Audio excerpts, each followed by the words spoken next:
podcasting's choice.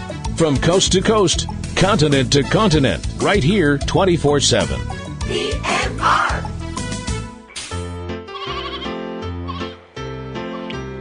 This podcast is a proud member of the Lamb Podcasting Network. Find the network at largeassmovieblogs.com.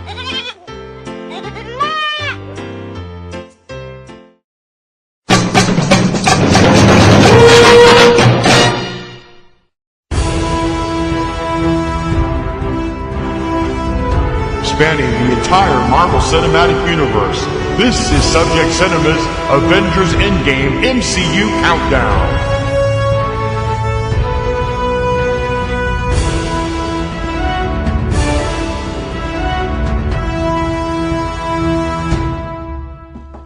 Cam?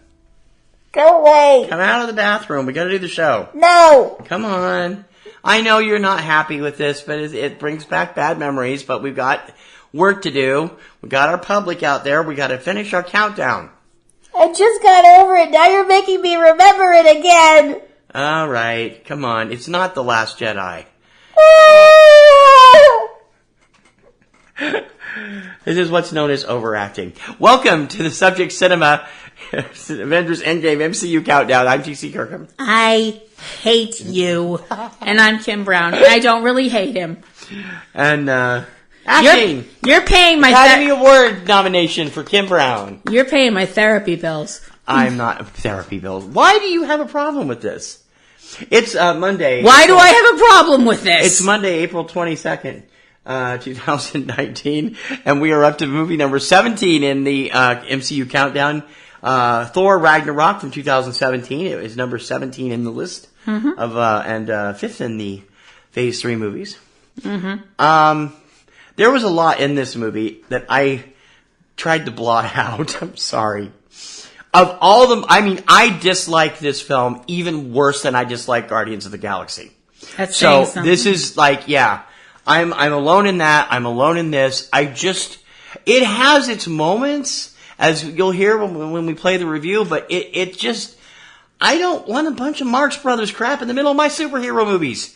They turned this into an out and out comedy, and I mean, there definitely is some non-comedic moments in it, but Taika Waititi, who directed it and who is likely to direct the next Thor film we've found out recently, I just don't like what he did. I'm sorry. I like Kenneth Branagh's Thor still the best, and I'm really, I mean, he lost his hair. We had to cut that hair. Well, like I said, it's not The Last Jedi.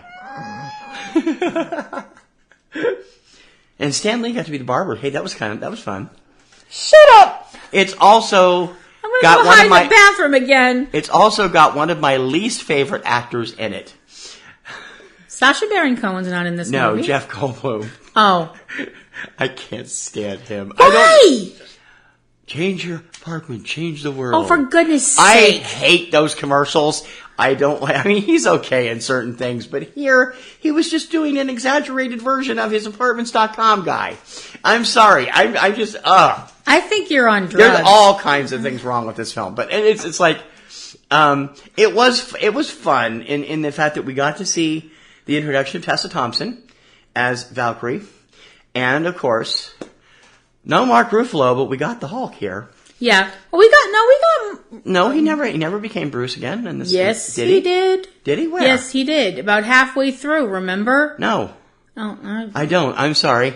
Like I said, I blotted half this movie out. And we did get to see Thor find out that Loki isn't dead, which is something he didn't know. Now he does. Yeah, the opening was funny as hell. I have to admit, that was funny. We're not going to spoil the surprise if you haven't seen it, but it has a couple of really juicy, fun cameos at the beginning, and it's wow. A couple of them where you're going, hey, wait a minute, that kind of a thing. Just proof that directors know actors who will come in and do favors for them. Yeah, it's fun that way. This is full of replete of with Easter eggs all over the place for the entire There was a scene in this movie that just made me full on shriek, and it was not Thor having his hair cut. No, it was eye stuff. Oh, come on, you have to admit that was just... Yeah, this movie introduces Thor and Loki's sister. Yeah. Man, is she crazy. Hell. Is this the hell that we hear about so often in Metropolis? That's the only other time I've ever known that name. Remember Hell, the lady that was the woman of the affection of the gentleman that ran the big company in Metropolis? Had a big shrine to the woman Hell who passed away. Yeah. The mother, right. So on and so forth. Right, yeah. That's the only other place I've ever heard that name. I wonder if Well, that's see, the thing is, not for nothing, and I'm not sure if I brought this up in the review. You actually asked me before we started this what Ragnarok means. I asked you to confirm that it means end of the world. Yeah, Ragnarok in Norse mythology, Ragnarok is the end of the world, the end times, Armageddon, however else you want to say it. That's it.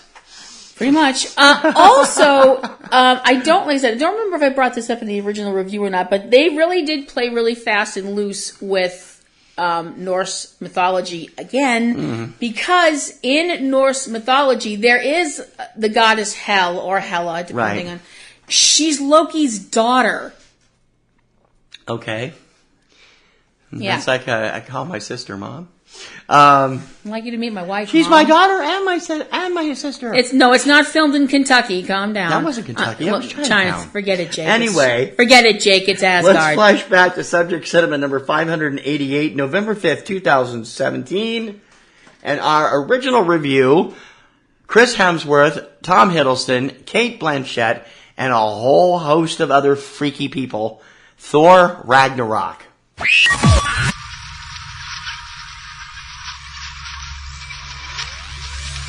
Wherever she is, destroyed your hammer like a piece of glass.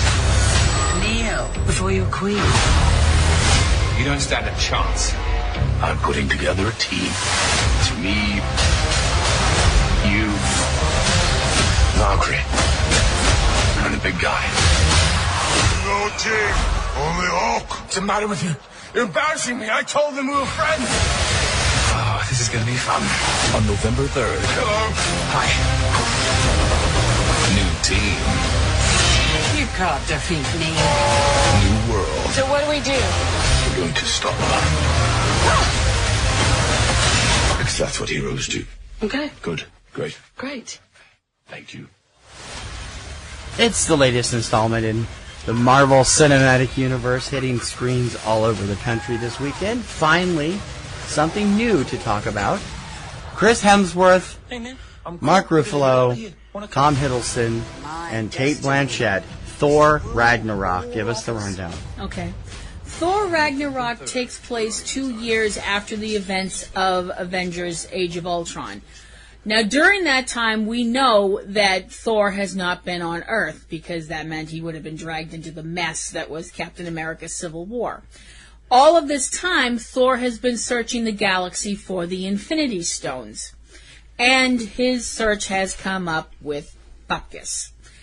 At the time when we see Thor, unfortunately, his life is not going all that great either, because he has been captured and is in the realm and the prisoner of the fire demon Surtur. Surtur reveals to Thor that Odin, king of the Norse gods and Thor's father, is not on Asgard, and that the prophecy of Ragnarok, aka the end of everything, is on its way to being fulfilled once Surtur places his crown in the eternal flame that burns beneath Asgard. Which is basically all the information that Thor needed. We get the feeling Thor let himself be captured. Mm-hmm. And an enormous fight leads to Thor defeating Surtur and taking his crown, and Thor coming to the conclusion that because of this he has prevented Ragnarok from happening. Spoiler alert, not quite. Thor journeys back to Asgard and finds that things are not well. I mean, the people of Asgard think things are well. It's a time of peace, and Odin is on the throne, and everything's great.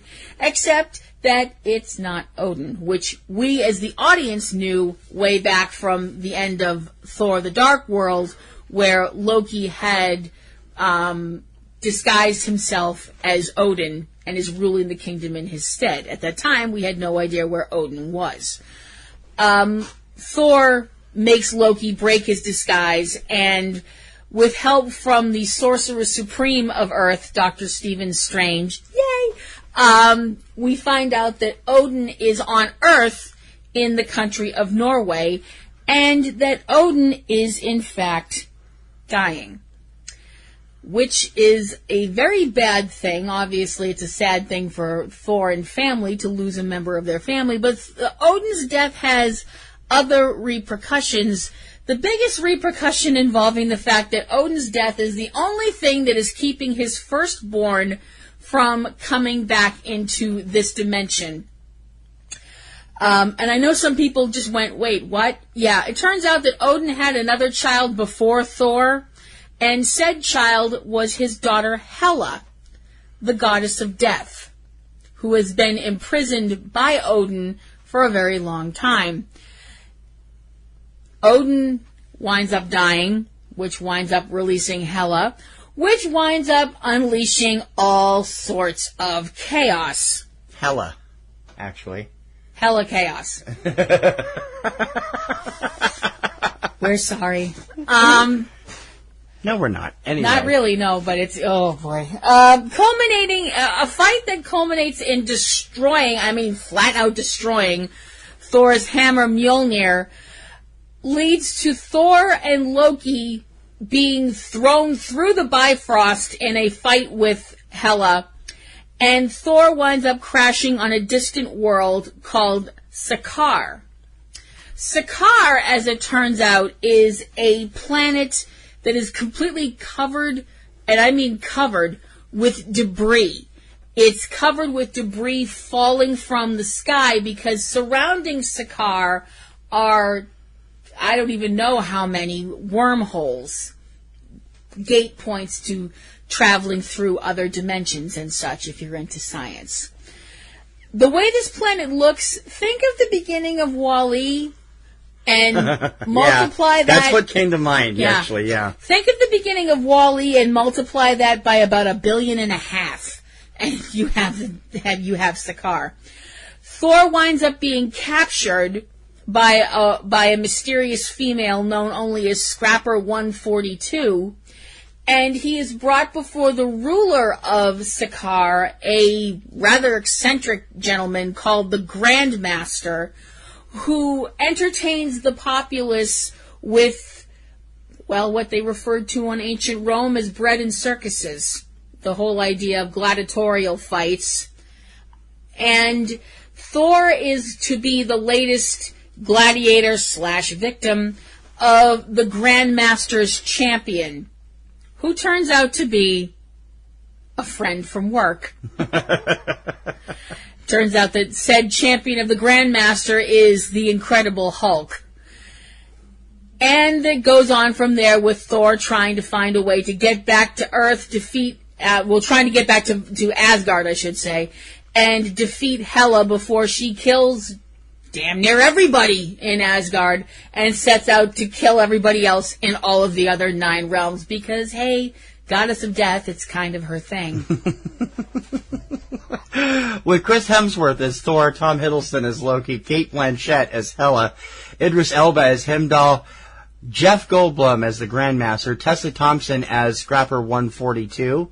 She has another name later in the movie. Carl Urban as Scourge. Took me a minute to recognize him. Mark Ruffalo as the Hulk, Bruce Banner.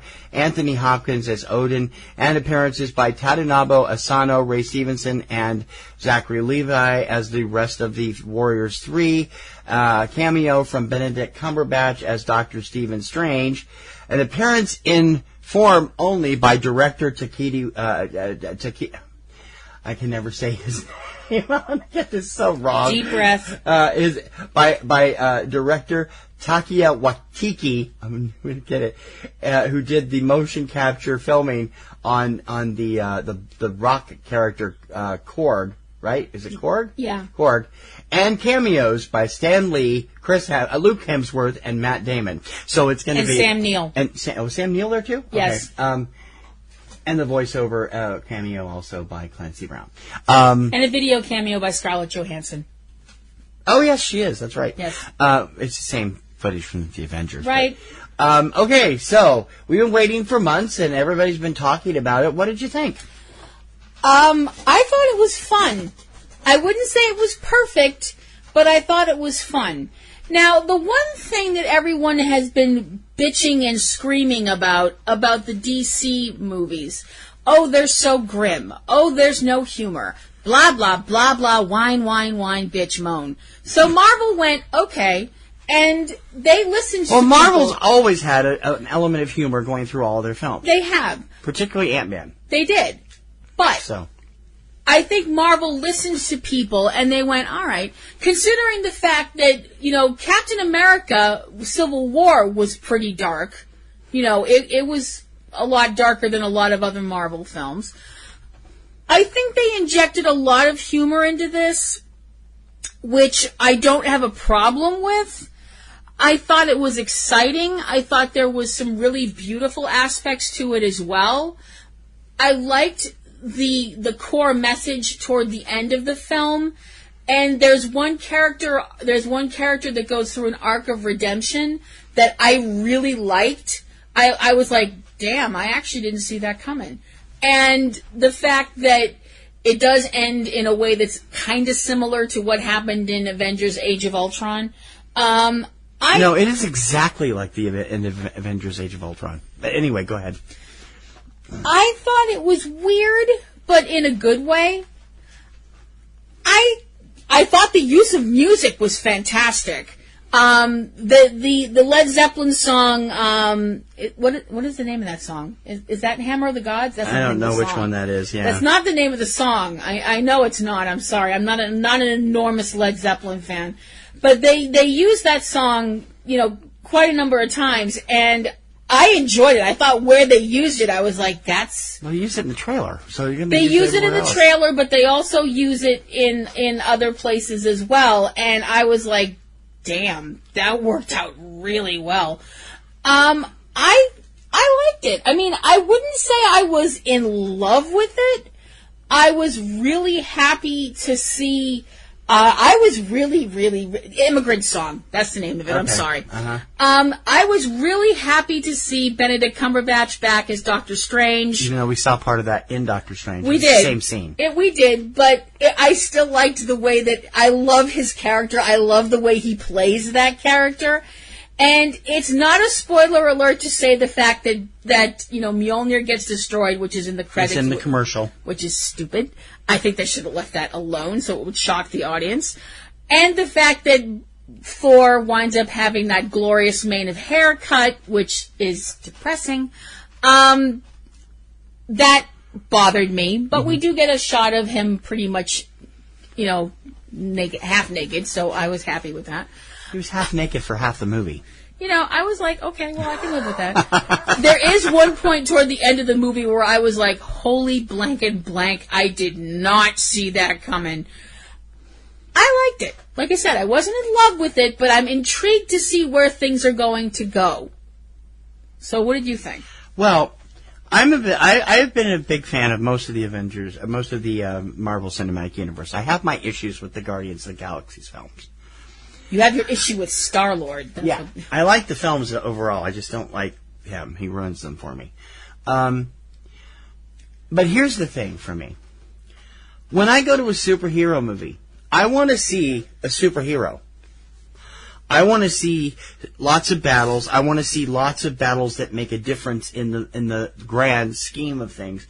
I'm not interested in seeing personal battles for stuff that go on just because, they made a wrong turn in Albuquerque, like Bugs Bunny.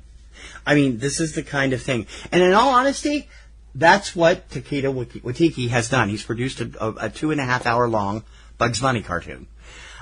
It's like, the end of the film is an exact copy of Age of Ultron. The end of it is an exact copy of Age of Ultron.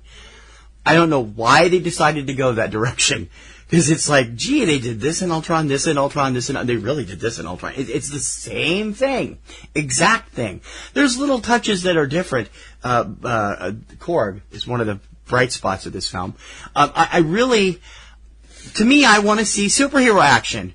And when they're in the superhero mode with dealing with Hela and what she wants to do with Asgard and stuff, they're on their form. But the rest of it is a bunch of third-grade fart jokes, and I mean, what's the point? I mean, in all honesty, why are you taking it was supposed to be the grandest of all of the Avengers?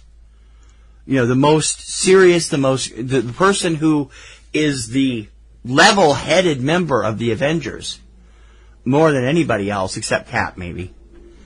And turning him into somebody doing a second-grade pageant playing a fruit, which is basically what this movie does to Thor. Wow. I'm like, don't get me wrong, I liked it. I just didn't like it very much. I think that there's certain parts of it that are really, really well done. The stuff with... I love over-the-top Muhaha villains, and Cate Blanchett was freaking perfect as Hela. Loved her in that. Loved the way the headdress always came up when she combed her hair back and the headdress would pop up. I liked the character of Korg. Korg is an interesting rock creature who is a prisoner with Thor on whatever the name of the word is, Sakaar, and you know, becomes a friend. I like that. That's fun. But there was a lot of stuff in this movie that isn't necessary. Thor has this running thing about Hulk that continues over and over again, repeating Natasha's line from Avengers to try and keep him calm. Trying to calm him down. And it sounds ridiculous coming out of him. The first time, it was funny. The fifth time, it wasn't anymore. I'm sorry, it just wasn't. Mark Ruffalo is brilliant here. He's great as Hulk, and he's great as Banner, and it works fine. His part in this movie takes an hour and 10 minutes to get to, but it's one thing that I do like. I think this movie would have been a completely better movie if they had just excised everything to do with Sakaar. Everything. Really? I mean, I'm sorry. Jeff Goldblum is basically playing his Apartments.com guy, and I mean, it's just like, what the hell? I like Jeff Goldblum. He's a great actor. Here, it was just like, really, dude? This is like out of a 1950s science fiction Buck Rogers thing. It's like Ming the Merciless, Muhaha, and all that stuff. You just said you like Muhaha kind of villains, though. But not when they're all powerful like Hela. You have somebody like him? Oh, please, he's a joke. He's a lot more powerful than you think. But he's a freaking joke. If Thor didn't have the thing on his neck, he could have strangled him in 3 seconds. Oh, yeah. All right, so it's like, really? They obviously had great fun making this film, and I know the critics love it. And I mean, most of the critics are not big fans of the Marvel Universe, so it doesn't surprise me. And the fact that it's directed by Taika Waititi, who is like in auteur right now for his wonderful movies from New Zealand that he's done over the last few. Boy, Hunt for the Wilder People, and a lot of praise goes to him for What We Do in the Shadows. And What We Do in the Shadows. There's a sequel to that coming out. But I come into a superhero movie, I don't want a comedy. Unless it's like a spoof, like The Greatest American Hero. I don't want a comedy. And I feel like they took Thor and put him into a spoof, and it just kind of ruined the character. So, I mean, maybe that's just me. I guess that might be just me. You obviously liked it a lot better than I did. I enjoyed the fact that it wasn't... I laughed once the entire film. I know. Once. I know. And it was something that Thor had nothing to do with. It had to do with... with Scrapper. It hadn't had nothing to do with Thor. I mean, it was at his expense, but it was funny. And Hela got me to laugh once, too. So, I got a couple of snickers. But the whole thing where they're telling... Like, there's this whole extended sequence where he's going through the Grandmaster's, thing, and they're playing Pure Imagination from Willy Wonka and the Chocolate Factory. I'm like, are you freaking kidding me? Overall, the movie could have also been about 45 minutes shorter. There was no need for this 2 hours and 10 minutes. So, I don't know. I liked it. I just didn't like it very much. What's your score? I give it a B+. Oh, if you like Thor and you love it, and you want to risk going out and thinking Thor looks like a fool in most of this movie, you'll probably enjoy it. I had less than perfect thoughts, and so, that's how I am. I give Thor Ragnarok a C+.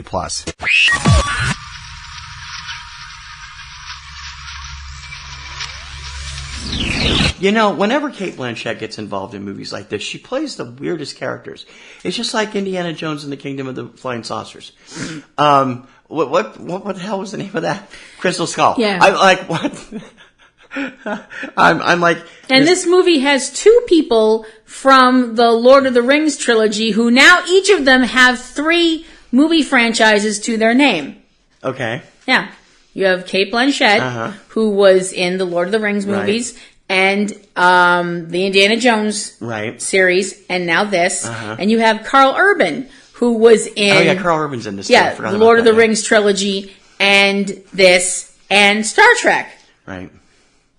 And, who was also awesome. Hi, Carl. Although I was like, he shaved Carl his head. actually was in kind of a 4th franchise that didn't take off, the Red franchise. With Bruce Willis and John Malkovich and Helen Mirren. It didn't last very long, only 2 movies, and Anthony Hopkins was in that too. So it was like, okay. I'm sorry. I just think there's too much comedy in this movie.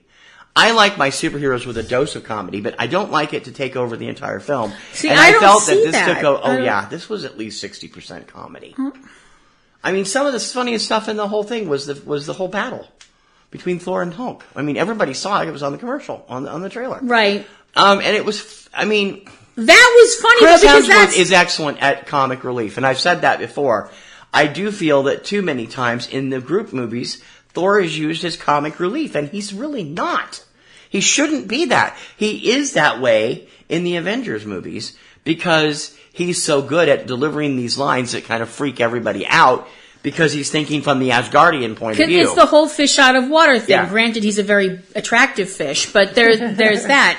See, I thought the whole thing, the reason I liked the whole thing when Hulk comes charging out, for the battle, and he's all like, yes, it's okay, he's a friend from work. That's totally Thor. Oh, it is. Thor's I whole agree. Thing, his whole thing is the thrill of getting in a fight. I know. It doesn't even matter to him if he wins. We made that clear in the first movie. Yeah. He doesn't even really seem to care if he wins. It's just the idea of a big he doesn't like to slap. lose. He doesn't like to lose. Nobody likes to lose. But as long as somebody gives him a good old-fashioned slobber knocker of a fight, he's happy with it. And I think the fact that he realized that the person he was fighting against was someone that he would not... Now, let's be honest. Any other time he would not have fought the character. He wouldn't want to... Well, he still leaves owed... that to Tony Stark. He still owed Hulk for that punch at the end of Avengers, because that was a total cheap shot, Bruce. Not cool. But I think also the fact that he was so excited about the idea of fighting the Hulk is because he knew this is going to sound wrong. Oh, Lord. No, and I admit it. No, I'm trying to think of another way to word it that it's not going to sound half as dirty as it sounds in my head.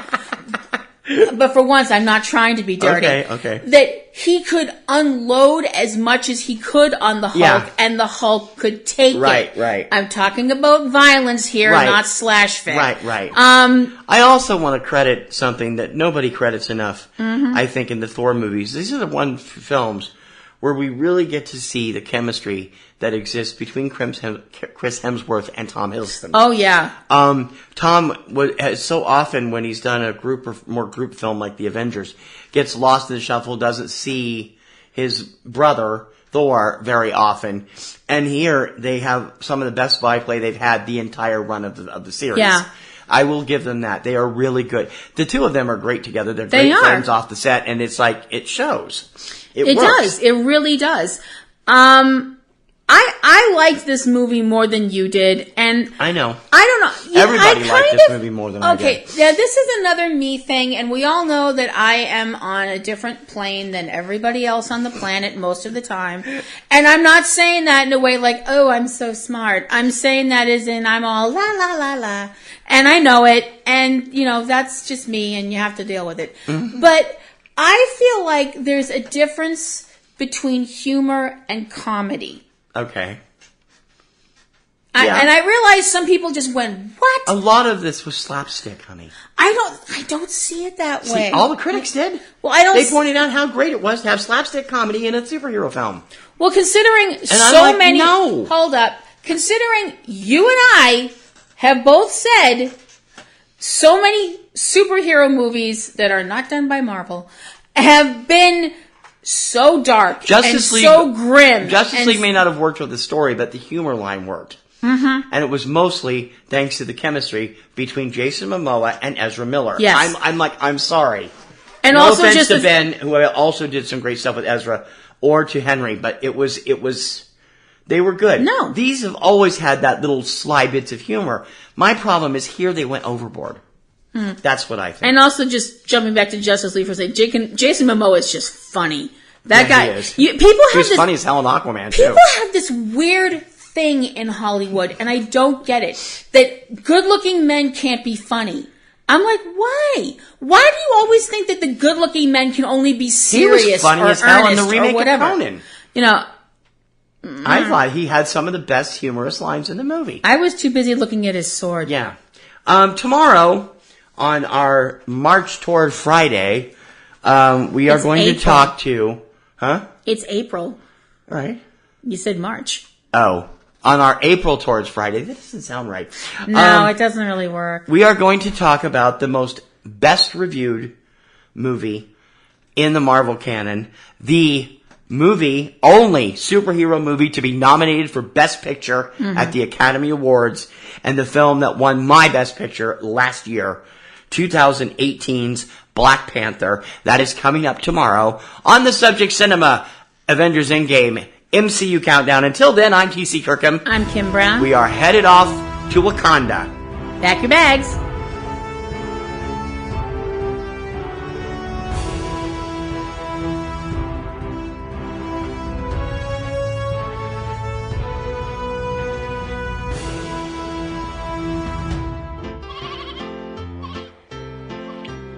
This podcast is a proud member of the Lamb Podcasting Network. Find the network at largeassmovieblogs.com. Podcasting's choice. From coast to coast, continent to continent, right here 24/7.